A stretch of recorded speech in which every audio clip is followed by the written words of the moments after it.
I gotta first start off by expressing the ultimate gratitude for today. Today is a special day for me as it's my 40th birthday, y'all. And I'm just trying to wrap my head around the amount of grace and just the amount of good fortune, mercy. I mean, there's so many words that I could use to describe what has happened for me in my lifetime. And I just want to say thank you to the Creator for allowing me to make it this far. With all that grace and mercy that I've received in my life, I completely understand that there are a lot of things that I have gotten wrong in this lifetime. I'll share a few of them with you. Things that I wish I had known 20 years ago. I never thought ahead and planned this far that this day would actually come. How many of us feel like we're going to be young forever. We feel like that we've got a unlimited amount of chances to make things right in our lives. Not realizing that one day is going to come to a point where we have to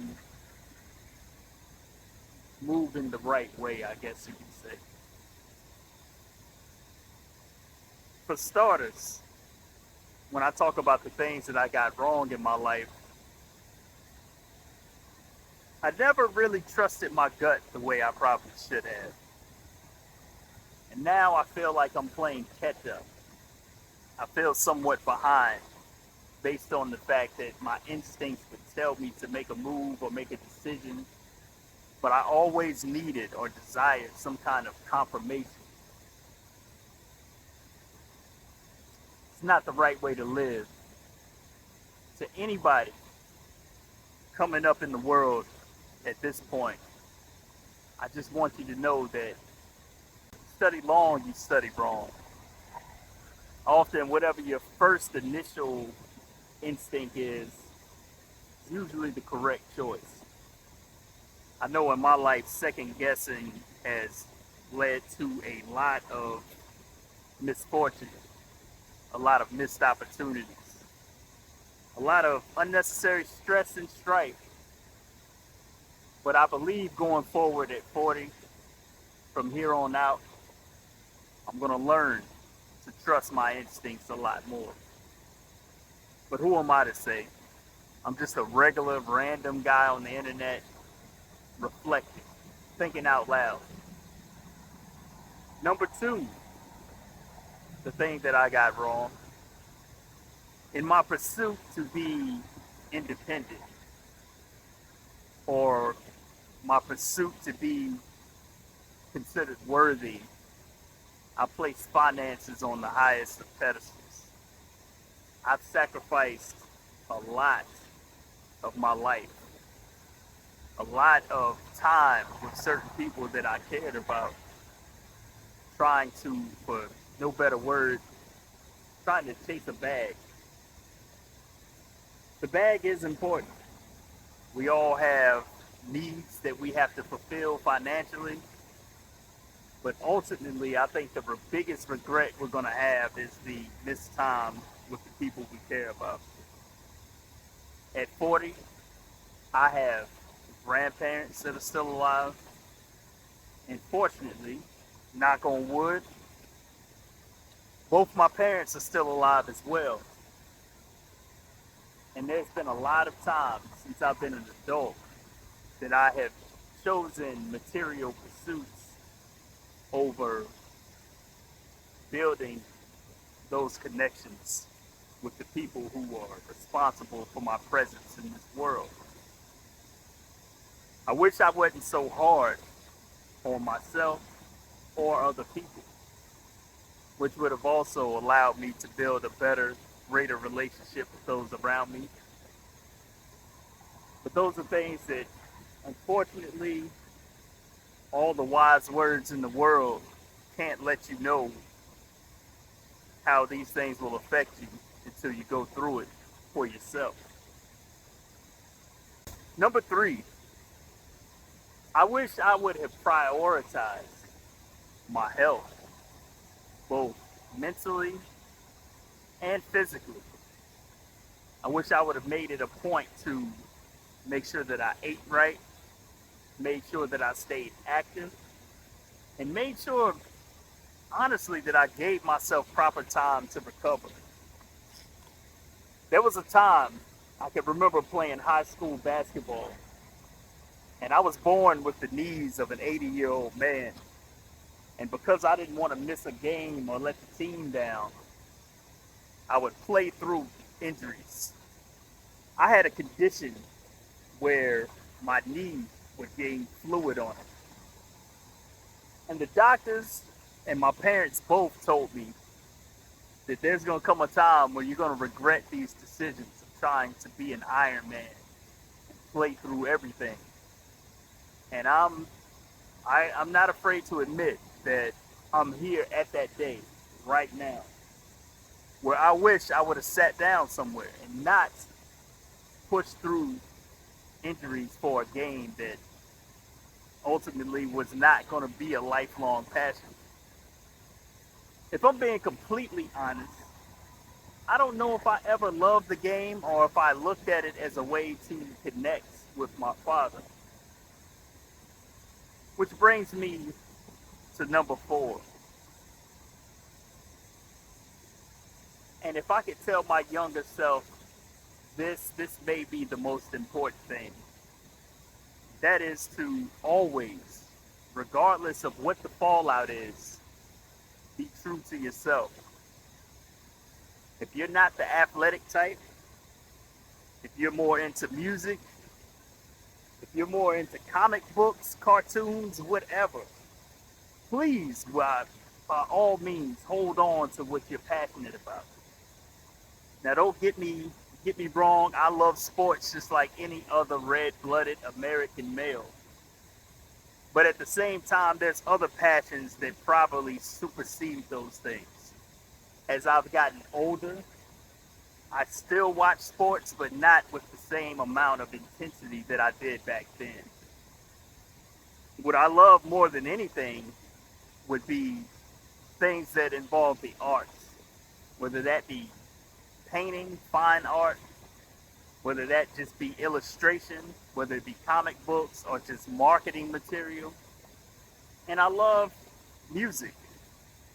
I've always wanted to be a musician of some kind. When I was younger, I used to watch those MTV spring break things. DJ Kid Capri would be out at the pool and the models would be walking down the runway. And I always wanted a set of turntables so that I could carry music with me, curate it, and bring a smile to people's face. When I got my first job, I would take what little bit of extra money that I had and go to the pawn shop and buy secondhand turntables. And I had it set up in my basement like Rap City, the basement. But what I ended up doing was I let the pressures of life make me give all that up. I would say, although we do have to eat, and although we do have to pay bills, please do whatever you have to do to keep your passions alive. Because ultimately, when you let go of those things, you're going to have a hard time maintaining your mental health when you don't have something that just makes you lose track of time. I'm trying to reclaim those things now. But man, I wish I wouldn't have given those things up to start with. And what I gave it up for was not really all that important. I've been talking so long, I forgot what number I'm even on at this point. But the last thing that I've always gotten wrong, that I would have to admit at this point, is that I have succumbed to worry way too long and too much in my life. I've always got anxiety about decisions, about circumstances, trying to avoid failure. In avoiding failure, I have done some probably irreparable damage to my physical appearance, always worrying about future outcomes, not living in the moment. When you hit 40, it's a milestone age to let you know that you have to, more than anything, enjoy each moment that you're blessed to have. I was blessed to make it to this age, period. And what I want to do with the rest of my life is to make the most of each moment, do the most that I can, and just live life with joy, not worry. And so from now on, Lord willing, I can live the rest of my life worry-free, doing the best I can and living with the results. I've spent way too much time worrying, and that's one of the major things that I got wrong up to this point in my life. And I worried about all sorts of things. Typical things that people tend to worry about. I've worried about my finances. I've worried about my health. I've worried about how I would be received or perceived by other people. I've worried about what I would be doing in the future. There was a time that I didn't think I would make it to this moment. And for whatever reason, I was allowed to see it. I was allowed to see my birthday. I was allowed to come out to a waterfall and reflect. And it's a thing that almost brings tears to my eyes, because the more I really think about this whole thing and this life that I've lived, I don't know what my purpose is. I don't necessarily know why I'm here. But obviously there's something left in store for me, or else I would have been taken a long time ago.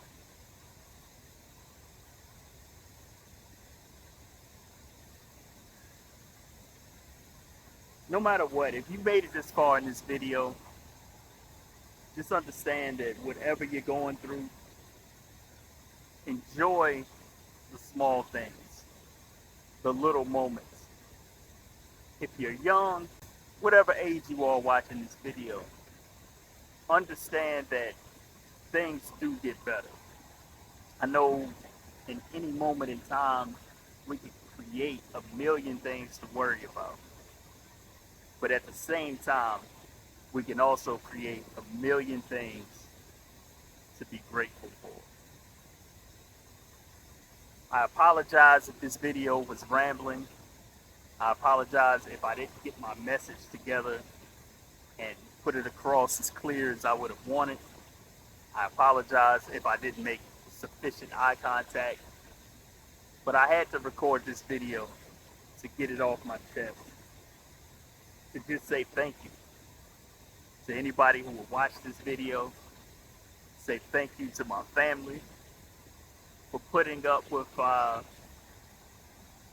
person who has worried as much as I have, who's tried to tie his self-worth into what I could achieve as much as I have. And I just want to say thank you to the universe as a whole. Thank you to God. Thank you to Allah. Whatever name you want to give it, it's been good up to this point. So that's all I got for this video. I'll catch you in the next one.